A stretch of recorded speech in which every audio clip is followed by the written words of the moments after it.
The UN estimates 6 to 8 million people are trafficked across international borders each year. And becoming a victim can happen to anyone, anywhere.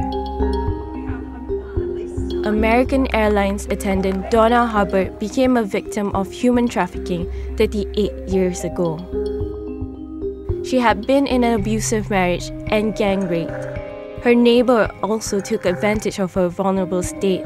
And I moved into this little grungy apartment next door to a man who was with his wife and her sister, and they were nice to me and they kept my children when I was looking for a job, and he was a pimp.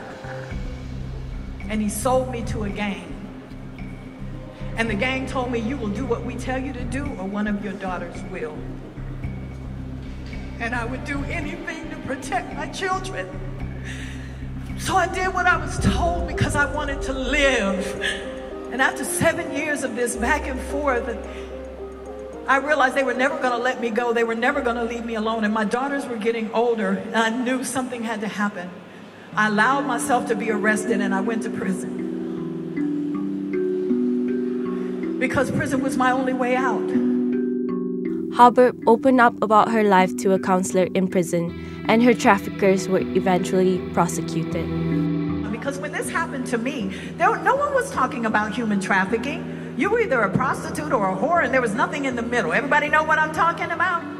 And so I didn't know how to explain that I was somebody's property. I didn't know how to explain that if I didn't do what they were told, they were going to hurt my children. And I don't want that for any other victims that we have anymore out there, which is why I stand before you today and I tell my story over and over again, because I want you to understand it can happen to anyone.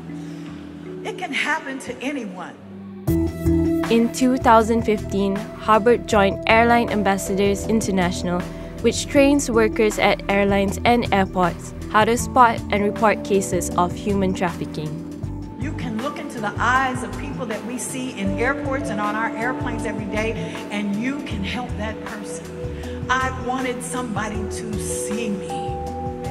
Quite often, we don't make reports because, number one, we don't want to get involved, and number two, we don't want to be wrong. But I would say this to you, don't worry about being right or wrong. Let the authorities prove who is right and who is wrong. Recognize it and report it. That's what saves lives.